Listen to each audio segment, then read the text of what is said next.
There is a stubborn contradiction that haunts the heart of the Gospels, a chronological puzzle hidden in plain sight within the most sacred week in history. We read the accounts of Jesus' final days, his triumphant entry into Jerusalem, his cleansing of the temple, and his final, intimate meal with his disciples. But it is here, in the upper room, that the timeline begins to fracture. The Gospel of John seems to state clearly that Jesus was crucified before the official Passover meal began. Yet the other Gospels, Matthew, Mark, and Luke, portray the Last Supper as the Passover meal itself. For 2,000 years, scholars have tried to reconcile this. They have proposed different ways of counting days, different traditions, different scribal errors. But the contradiction remains, a persistent, unsettling question. How could the most meticulously planned event in cosmic history, the fulfillment of the Passover prophecy, be recorded with such apparent confusion? How could the witnesses disagree on something so fundamental? What if the problem isn't with the witnesses, but with the clocks they were using? What if the confusion in the Gospels is not an error, but the evidence of a crime? A symptom of a deeper disease, a spiritual war fought not with swords and spears, but with seasons and calendars. What if the society Jesus walked in was a world fractured by time itself? A culture where two opposing calendars, one divine and one corrupted, were operating simultaneously. This is not a historical footnote. This is a clue, a fingerprint on the lens of history, distorting our view of the most pivotal moment in time. The confusion surrounding the Last Supper is not a mistake to be explained away. It is the first thread that, when pulled, unravels a conspiracy far older and far more audacious than anyone ever imagined. It is a conspiracy to steal time itself, to erase heaven's clock and replace it with a counterfeit one made by man. Tonight, we follow that thread. We will investigate the chronological crime of the millennium, and in doing so, we will uncover the divine calendar that empires tried to bury. The key to solving this chronological crime does not lie in the familiar 66 books of the Western Bible. For centuries, we have been searching for the answer inside a library from which the most crucial evidence has already been removed. The trail leads us away from Rome and Jerusalem, eastward across the desert, and up into the ancient highlands of Africa, to a place where the story of faith was never colonized, and its library was never purged. We must turn to the testimony of the Ethiopian Bible. With its staggering 88 books, the Ethiopian canon is not just a longer Bible, it is a time capsule, a spiritual archive that preserves a version of the faith that predates the councils and compromises of the Roman Empire. It is a memory of a Christianity that was broader, more mystical, and perhaps more complete. And it is here, within this un-Romanized collection, that we find the primary witness in our investigation, the Book of Jubilees. This ancient scroll, as we've seen, claims to be the direct dictation of an angel to Moses on Mount Sinai. But for this investigation, its most explosive claim is that it contains the original, divinely mandated blueprint for time itself. It doesn't just mention dates, it reveals the entire operating system of heaven's clock, a sacred calendar that, it insists, has been forgotten and replaced by a corrupted human system. While the Western world was debating theological minutiae, the Ethiopian church was quietly preserving this celestial timetable. They held on to a book that didn't just tell history, but measured it, with a precision that bordered on the divine.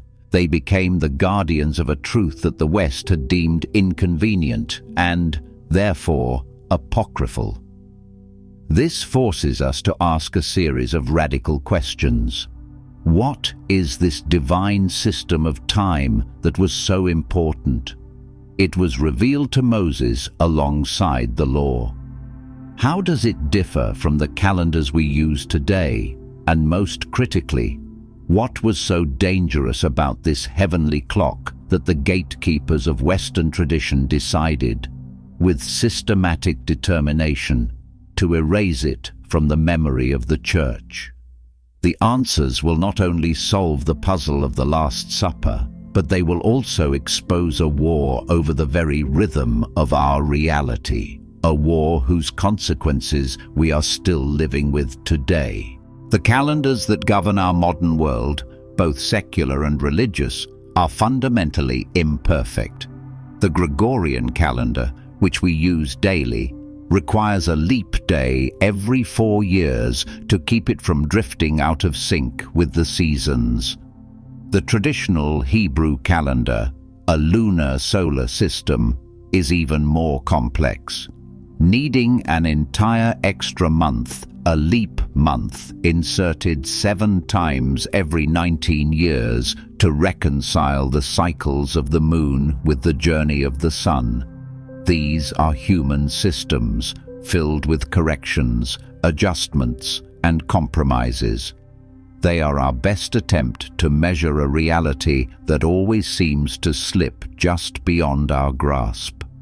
But the Book of Jubilees testifies that God's original design was not a compromise.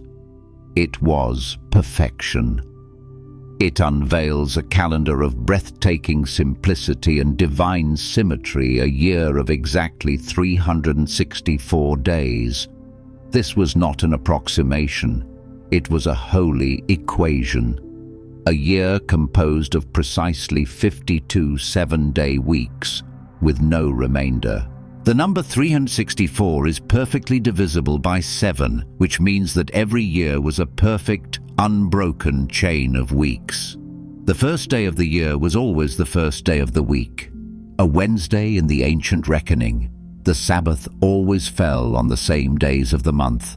The great feasts of the Lord, Passover, Pentecost, Tabernacles were fixed, landing on the exact same day of the week every single year, forever.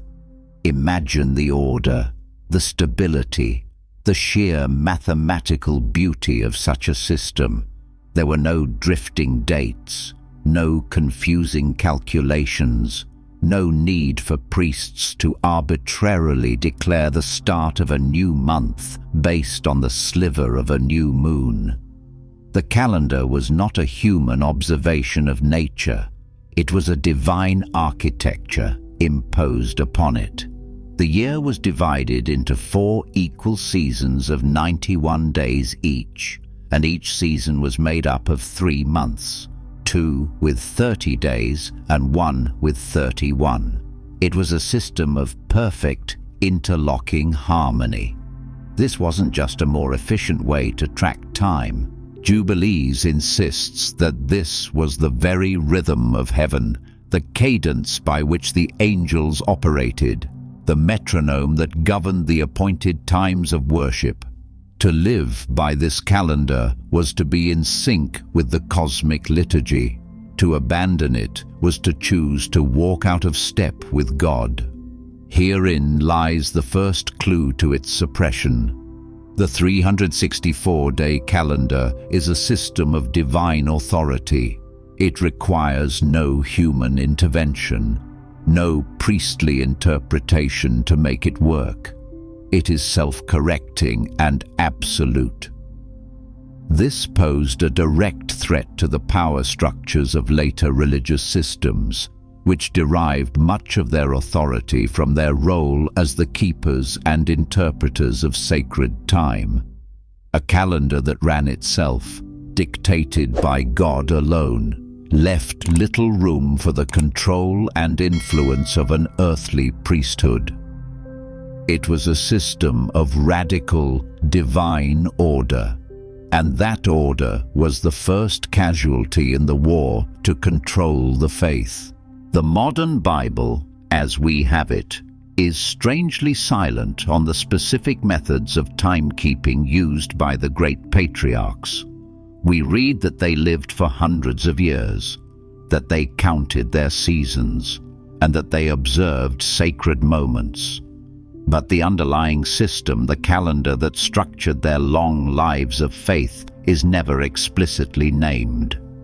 This silence creates the impression that a formal, divinely sanctioned calendar was a later invention, a product of the Mosaic law given at Sinai. But the Book of Jubilees shatters this assumption. It declares with authority that the 364-day solar calendar was not new to Moses.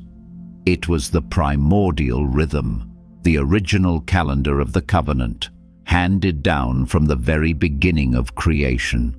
According to its testimony, this was the system that governed Eden. It was the calendar by which Enoch, the seventh from Adam, walked with God, aligning his earthly steps with the perfect cycles of heaven. It was by this sacred count that Noah measured the 150 days the floodwaters prevailed upon the earth. And it was by this rhythm that he offered his first post-flood sacrifice at the turn of a new season. Jubilees insists that this was the calendar of Abraham, Isaac, and Jacob, the promises they received, the covenants they made, and the feasts they celebrated were all anchored in this divine, unchanging timetable. This reframes their entire story. Their faith was not a free-floating spirituality. It was a structured, disciplined walk, lived in conscious alignment with God's appointed times. They didn't just believe in God, they kept his schedule. This testimony is crucial because it establishes the 364-day calendar not as a curious alternative, but as the original and authentic tradition. It argues that the later adoption of a lunar solar calendar by the Jerusalem priesthood was not a development, but a corruption. It was a deviation from the ancient path, a break from the faith of the forefathers. This is why the Essene community at Qumran, the guardians of the Dead Sea Scrolls, revered this calendar so deeply. They saw themselves as the true remnant, the faithful few who were preserving the original covenant against the compromises of a corrupted temple system. For them, adhering to the 364-day calendar was not a matter of preference. It was an act of profound spiritual loyalty. It was a declaration that they stood with Enoch, Noah, and Abraham, not with the politically influenced priests of their own day. To abandon the calendar, in their view, was to abandon the covenant itself, and Jubilees was their primary proof, the lost charter that testified to the ancient sacred rhythm they were fighting to preserve. For 2,000 years, the apparent contradiction in the Gospel's timeline of the Last Supper has remained a puzzle.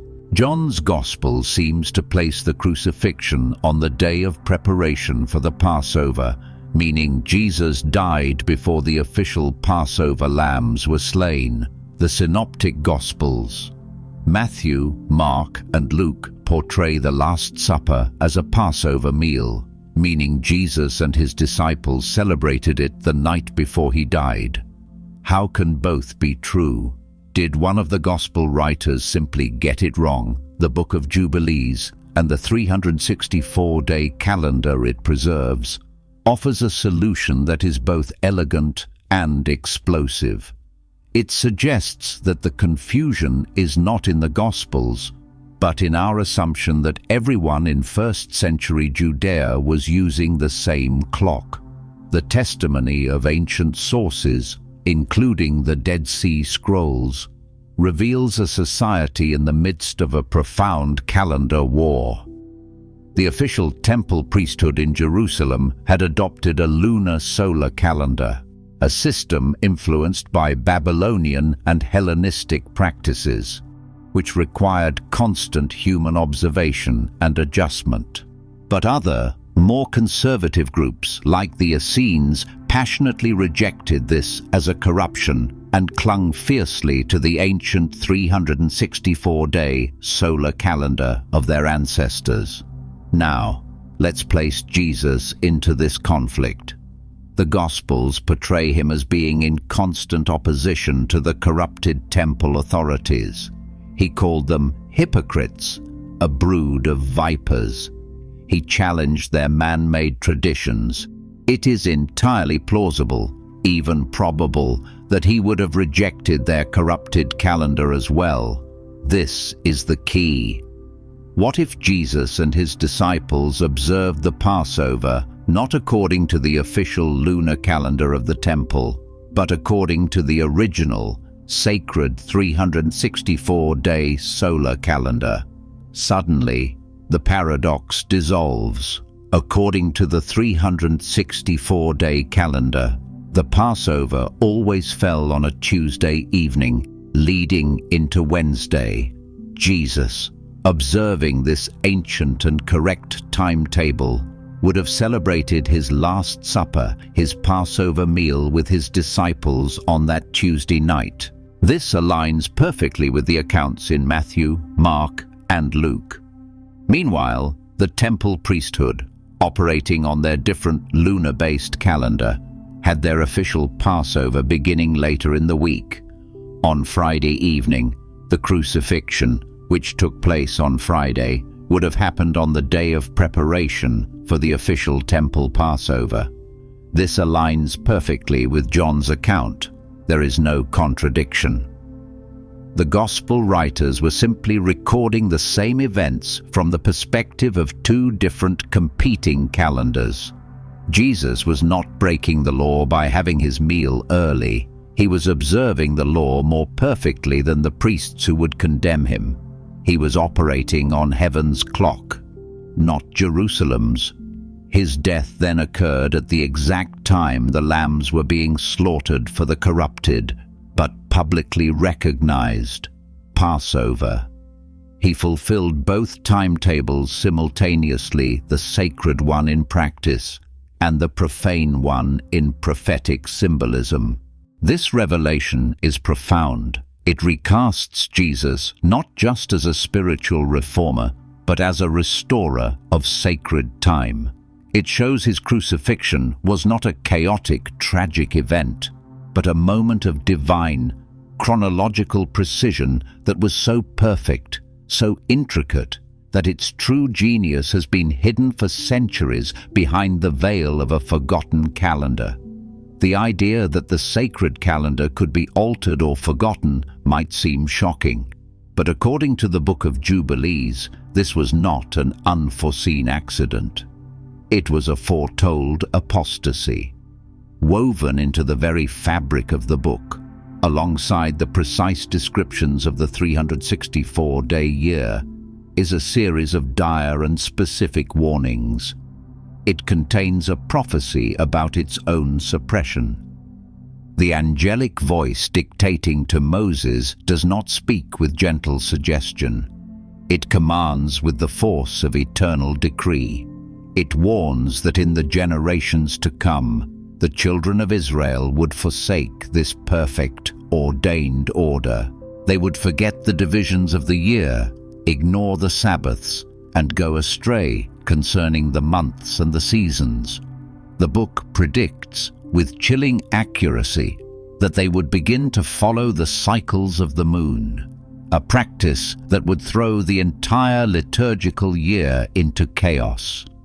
Jubilees describes the consequences of this shift in catastrophic terms. To abandon the solar calendar was not just a mathematical error. It was a spiritual betrayal. It would cause them to make the day of testimony a day of uncleanness, and a festival day a reproach.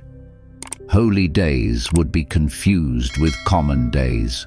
The appointed times for feasts, fasts, and Sabbaths would be violated, not out of malice, but out of a corrupted memory. They would be a people living in a state of perpetual, unintentional desecration, worshipping sincerely, but on dates that heaven did not recognize. This is a prophecy of chronological exile. It foretells a time when God's people would become untethered from his sacred rhythm, drifting in a sea of man-made time. The book even states that all this would be forgotten, that the knowledge of the true calendar would be lost to the mainstream. Yet, it also promises that in the end, a remnant would seek it out, and the knowledge would be restored so that they could once again align their worship with the eternal pattern. This is a powerful piece of evidence. It shows that the calendar war of Jesus' time was not a new phenomenon, but the fulfillment of an ancient warning. The Essenes at Qumran saw themselves as living in the midst of this very apostasy, and they viewed the Book of Jubilees as the prophetic charter that both predicted and condemned the corruption of the temple. The existence of this prophecy within the text itself explains why it was so threatening to the later rabbinic and church authorities. To canonize Jubilees would be to canonize an indictment against their own practices. It would be to admit that their own calendars, the very timetables that structured their religious life, were the fulfillment of a prophecy about error and forgetting. It was far easier, far safer, to label the book itself as an error, to cast out the prophet who foretold their own chronological drift, and to continue marking time on a clock that, according to this ancient witness, had been broken for centuries. With the evidence laid bare, a perfect, primordial calendar and a prophecy of its abandonment, we can now identify the architects of this chronological heist. Who were these time thieves? Who had the authority to replace heaven's clock with a human invention? The culprits were not a single group, but a succession of powerful gatekeepers, each building upon the compromises of the last. The first were the post-exilic priests in Jerusalem, influenced by their time in Babylon, a civilization that operated on a sophisticated lunar-solar calendar. They began to integrate these methods into temple life. It may have seemed like a practical, modernizing step, a way to align their sacred year with the administrative and commercial realities of the empires around them. But in doing so, as Jubilees warned, they broke from the ancient solar tradition of their forefathers. They chose worldly relevance over divine precision. The second, and most powerful, agent of this change was the Roman Empire. When Rome conquered Judea, it brought with it its own solar calendar, the Julian calendar, a system built not on sacred revelation, but on the pagan worship of emperors and gods. Time itself became a tool of imperial power. Months were named after Roman deities and rulers: January for Janus, March for Mars, July for Julius Caesar, August for Augustus. When the Christian Church rose to prominence within that same empire, it faced a choice. Would it seek to restore the ancient sacred day calendar of its Hebrew roots, a system that would put it at odds with the entire Roman world, or would it adopt the calendar of the empire it was beginning to conquer from within? The decision made at the Council of Nicaea in 325 AD was decisive. By voting to fix the date of Easter according to the Roman solar calendar and the vernal equinox, they severed the Church's final ties to the sacred timetable. The rhythm of Christian worship was now set not by Moses or the prophets, but by Caesar. These were the time thieves. They were not necessarily evil men acting in concert. They were pragmatists, politicians, and theologians who, for reasons of convenience, control, and cultural assimilation, chose to abandon a difficult sacred rhythm for an easier secular one. They stole from the faithful the precision of God's appointed times and replaced it with a system that honored the logic of empire over the liturgy of heaven. And in doing so, they created a state of chronological confusion that has lasted to this day, leaving the Western world to worship a timeless God on a borrowed pagan clock. The replacement of the divine calendar with a human one was not a harmless substitution. It has left a profound and deeply felt legacy, a spiritual dissonance that echoes in our modern world. We are a civilization that is chronologically unmoored, a people who inherited a broken clock and have grown so accustomed to its flawed ticking that we no longer recognize the silence of the true rhythm we have lost. The most visible legacy is the pagan DNA embedded in our daily lives. We mark our days and months with a system named in honor of Roman gods and emperors. We celebrate our most sacred Christian holidays, Christmas and Easter, on dates that have more to do with the winter solstice and ancient fertility festivals than with the precise, covenantal timetable laid out in Scripture. We have inherited a syncretic calendar, a blend of imperial administration and repurposed pagan tradition, and we have called it normal. But the deeper cost is a loss of spiritual alignment. The appointed times, or Moedim in Hebrew, were not just dates on a calendar, they were divine invitations. Sacred portals in time when heaven was uniquely open to interacting with earth. They were the rhythm of the covenant, the very heartbeat of God's relationship with his people. To miss these appointments, as Jubilees warns, is not just a scheduling error. It is to be out of sync with the divine liturgy. This creates a subtle but pervasive sense of spiritual disconnect. We celebrate with sincerity. We worship with passion. But we may be showing up to the sanctuary after the divine presence has already passed by. We are like guests arriving for a royal feast, but on the wrong day, finding only the cold leftovers of a celebration we were meant to be a part of. This may be the unspoken source of the spiritual restlessness that pervades so much of modern faith, a deep, cellular memory of a sacred rhythm that our souls long for, but our calendars have forgotten. The time thieves did more than just change the way we count our days.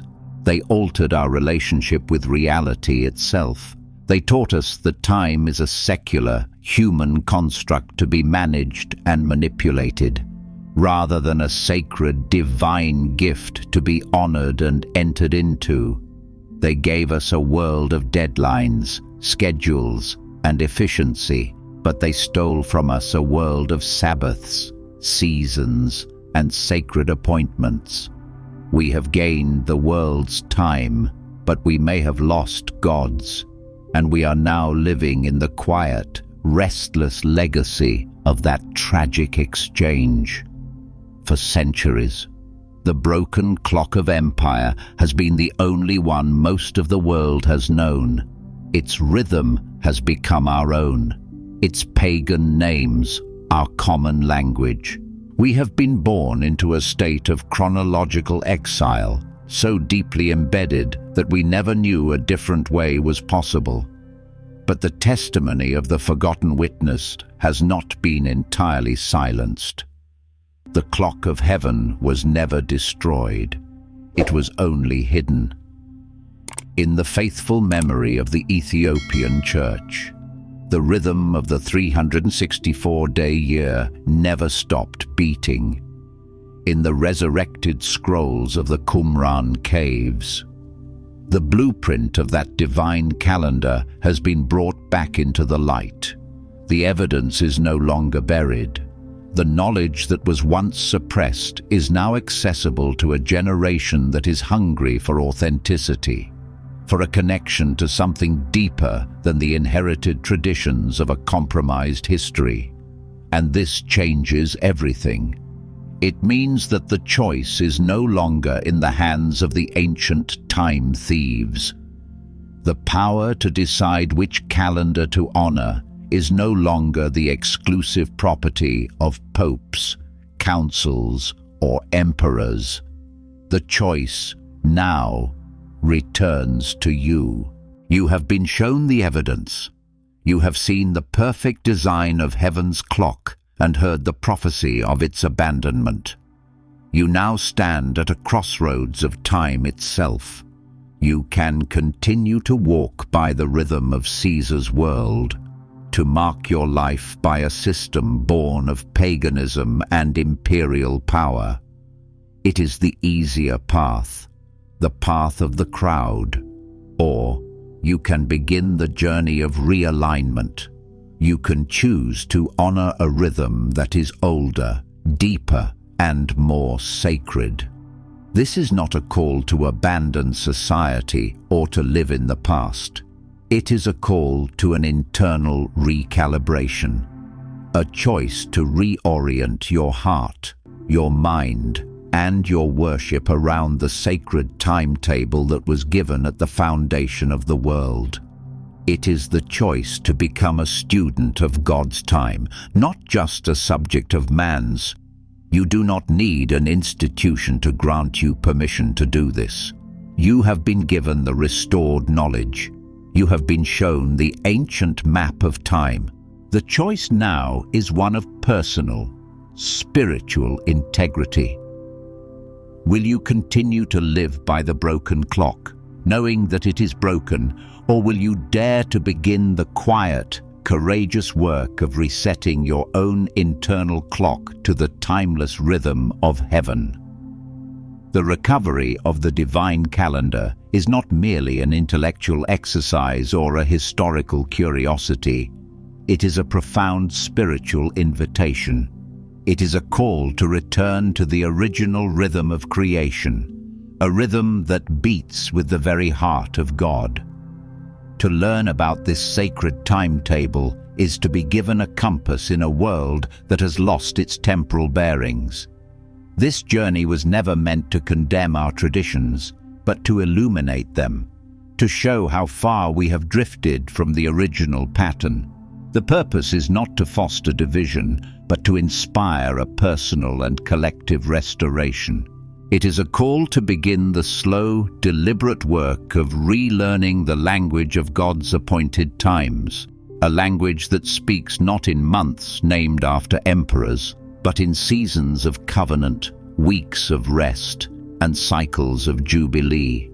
So let this revelation be the start of a new chapter in your own walk of faith. Dare to ask the questions that the gatekeepers of history tried to silence.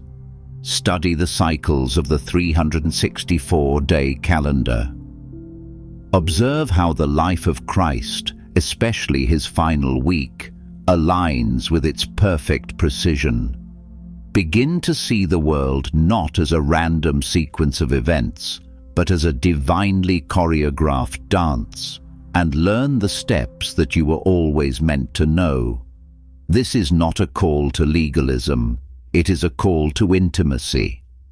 It is an invitation to meet with God, not just when we feel like it, but when He has appointed. It is a journey back to the heartbeat of the covenant, a rhythm that was never lost, only forgotten. The history of our world has not only been written by events, it has been shaped by time. And the time has come to start reading that history according to the clock of heaven, not the clocks of men. Welcome to the truth that was never lost, only hidden. Your journey back to the original rhythm begins now.